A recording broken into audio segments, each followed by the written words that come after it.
మేము కోరుకున్నది ఏసీ బస్సులు అనే దానిలో ఉన్నటువంటి ఇబ్బంది ఏంటంటే, ఇందా పెద్ద నరసింహరావు చెప్పారు, ఎంత శాతం పెరిగింది ఇవాళ స్త్రీ శక్తికి ఇచ్చిన తర్వాత. ఇవాళ 35 లక్షలు ఉన్నటువంటి ప్రయాణికులు పర్ డే ఇవాళ 45 లక్షలకు వెళ్ళింది. అందులో 15 లక్షలు ఓన్లీ మహిళా ప్రయాణికులు పెరిగారు. అందులో 5% జెంట్స్ ప్రయాణికులు తగ్గిపోయారు. అంటే టికెట్ తీసుకున్నాడు బస్సు ఎక్కడ అవకాశమే లేదు. ఒకప్పుడు మన అన్ని పాయింట్లో ఆపి పిలువు అనేవాడు. ఇప్పుడు పిలవడానికి అవకాశం లేదు, మాకు ఎక్కి తొక్కేసే పరిస్థితికి వచ్చేసింది. మాకు ఇంకెక్కడ అందులో సమస్య లేదు.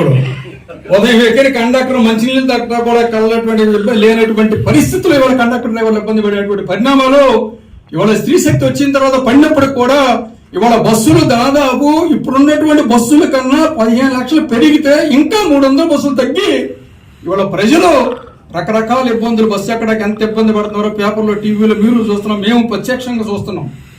ఎక్కడైనా పరిస్థితి ఒక ఆయన అంటాడు ఎక్కలేదు కాబట్టి, నువ్వు ఎక్కించలేదు కాబట్టి, బస్సు ఆపలేదు కాబట్టి కంప్లైంట్ అంటాడు, మళ్ళీ దాన్ని ఇడిపోసిపోయింది. మాకు ఆ రకమైనటువంటి పనిష్మెంట్ ఎక్కడా లేనటువంటి వెచ్చరివిడి పనిష్మెంట్లు ఏపీఎస్ఆర్టీసీ అధికారులు ఈ రోజు కూడా మారకుండా అటు ఇబ్బంది పడుతున్నాం, ఇటు ఇబ్బంది పడే పరిస్థితులు ఉన్నాయో అందులో స్పష్టంగా కొండ మిత్రులందరూ, మీడియా మిత్రులు గమనించాల్సింది, ఇవాళ ప్రవేశపెట్టేటువంటి బస్సులు 750 ఏవైతే ఉన్నాయో వాటిలో 9 మీటర్ బస్సుకేమో 25 మంది సిట్టింగ్, 12 మీటర్ బస్సుకి 35 సిట్టింగ్. ఇవాళ పల్లిమేలు బస్సులు చూసుకుంటే 59 సిట్టింగ్ లో 150 మంది ఎక్కే పరిస్థితి. ఈ 25 సిట్టింగ్ పరిస్థితి తీసుకొస్తే 25 అవ్వగానే డోర్ క్లోజ్ అవుతుందంట. డోర్ క్లోజ్ అవ్వకుండా ఎక్కడా కావాలంట, ఎక్కకుండా ప్యాసింజర్ ఊరుకుంటాడా? డోర్ క్లోజ్ అయితే ఎక్కకుండా ఎంతగా అవుతుందా?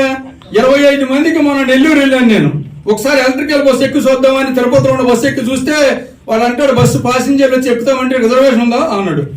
లేదన్నాడు. అయితే వద్దు అన్నాడు. ఎక్కి ఏమైపోద్ది అంటే, సార్ మీకు తెలియదు సార్, ఆల్రెడీ సిట్టింగ్ అయిపోయింది, ఇది 10 మంది కానీ ఎక్కారనుకో ఒక్కెక్కదు సార్, మళ్ళీ తిరిగి తొయ్యాలి సార్ అన్నాడు. ఎక్కడ ఈ విద్యుత్ బస్సులు బ్యాటరీ దాంతో ఏ రకమైనటువంటి పరిస్థితుల్లో ఇవాళ ప్రజల భవిష్యత్తులో ఇబ్బంది పడే పరిస్థితి ఉంది. ప్రభుత్వం స్త్రీ శక్తి సూపర్ 6 పెట్టారు. అన్నింటిలో వల్ల బ్రహ్మాండంగా ప్రతిరోజు లబ్ధి పొందేటువంటి ఏదైనా స్కీమ్ ఉందంటే స్త్రీ శక్తి. ఇది పెట్టిన తర్వాత ప్రతిరోజు నష్టపోయి ఇబ్బందులు కష్టాలు ఎదుర్కొనే ఎవడన్నా అంటే ఆర్టీసీ వర్కర్ మాత్రమే. అది మేజర్ గా డ్రైవర్, కండక్టర్, మెకానిక్ సిబ్బంది మాత్రమే ఇవాళ కష్టాలు ఎదుర్కొంటున్నాయి. దాదాపు 85% ఉన్నటువంటి సిబ్బంది ఇవాళ ఆ రకమైన ఆందోళనతో పాటు ఇవాళ సిట్టింగ్ సాలక, బస్సుల సంఖ్య పెరగక, అదే బస్సులు ఇప్పుడు 11,000 బస్సులు నువ్వు విద్యుత్ బస్సులు చేస్తే 3 బస్సులు చొప్పున అంటే ఒక బస్సుకి 3 చొప్పున 33,000 బస్సులు కొనాల్సి వస్తుంది. 1,70,00,000 పెట్టి 33,000 బస్సులు ఈ ప్రభుత్వం కొనే పరిస్థితి ఉంటుందా? పరోక్షంగా ఏ రకమైన పరిస్థితికి వెళ్తుంది అనేది ఇవాళ సవివరంగా ఏదైతే వివరించడం జరిగిందో మేము విజ్ఞప్తి చేసేది జేఏసీగా దీని మీద స్పష్టమైన విధానం వచ్చేంత వరకు ఏదైతే మూసేసిన డిపోలు తిరిగి తెరిపించడమే కాకుండా ఏదైతే 1470 ఏదైతే అగ్రిమెంట్ కి సిద్ధం అవుతున్నారో మొన్న గవర్నమెంట్ కూడా చెప్పడం జరిగింది. ఆ అగ్రిమెంట్ కి వెళ్ళటానికి వీల్లేదో, బస్సులు క్యాన్సిల్ అవ్వాల్సిందే, అగ్రిమెంట్ ముందుకెళ్తే ఉద్యమం తీవ్రవద్దు ఏదైతే చెప్పడం జరిగిందో భవిష్యత్తులో ఎలక్ట్రికల్ బస్సులు తీసుకున్నా ప్రైవేట్ వాళ్ళ ద్వారా తీసుకుంటాక మేమైతే కుదరదని చెప్తున్నామో అప్పుడు చెప్తున్నాడు ఆయన కృష్ణబాబు గారు, వెట్ లీజు, డ్రై లీజు, ఏ లీజ్ అయితే మాకు ఎందుకు, అందులో మళ్ళీ డ్రైవర్లు పెడతా, కొంతమంది కండక్టర్లు మెకానికల్ పెడతా, ఇది చూస్తా అది చూస్తా. మా మెకానికల్ డ్రైవర్లు ఏమైనా కొత్త? మాకు BS2 నుంచి BS6 దాకా తెస్తే వాళ్ళు చేయలేని కేఎంపీలు కూడా మా మెకానికల్ బ్రహ్మాండంగా చేసి ఇవాళ టాప్ లెవెల్ BS6 మెయింటైన్ చేసేటువంటి చరిత్ర ఏపీఎస్ఆర్టీసీ వర్కర్ ఉంది. ఇప్పుడు CNG బస్సులు తెచ్చు, ఆ బస్సుల వల్ల ఉపయోగం లేనటువంటి పరిస్థితి వస్తే ఆ బస్సులు మార్చి మళ్ళీ మన బస్సులు తీసుకొచ్చి వాళ్ళ ఆర్టీసీలో బ్రహ్మాండంగా నడిపినటువంటి చరిత్ర ఇక్కడ ఉన్నటువంటి డ్రైవర్, మెకానిక్, కండక్టర్ సోదరులకు ఉంది. ఇవాళ ఈ లేటెస్ట్ టెక్నాలజీ బస్సులు మీరు నడుపుతారా? అవగాహన ఉందా లేదా? ఇవాళ అవగాహన సివిల్ నుంచి వచ్చిన వాళ్ళకి, ఇవాళ బ్రహ్మాండంగా చదువుకున్న వాళ్ళు, ఎంటెక్ బీటెక్ చేసిన వాళ్ళు కూడా చేయలేనటువంటి అవగాహన, నైపుణ్యం, స్కిల్ తో వచ్చినటువంటి ఇవాళ సిబ్బంది ఆర్టీసీ ఎవరైతే ఉన్నారో ఆ ఆర్టీసీలో మేము కోరుకునేది ఏదైతే ఇవాళ ఎలక్ట్రికల్ బస్సులు పేరిట ప్రైవేటైజేషన్ అనే పదానికి ఏదైతే వెళ్తుందో దాన్ని తక్షణం రాష్ట్ర ప్రభుత్వం వెన్నాడాలి, మిగిలిన డిపోలు తెరిపించాలి. రిక్రూట్మెంట్ లేకుండా ఏదైతే 16,000 ఖాళీలు ఉన్నాయో ఆనాడే గవర్నమెంట్ చెప్పింది అసెంబ్లీలో పెట్టినప్పుడు 6,700 ఖాళీలు మేము భర్తీ చేస్తామని పెట్టడం జరిగింది. ఎప్పుడు గవర్నమెంట్ లో మెట్ చేసినప్పుడు ఇచ్చినటువంటి రిపోర్టు.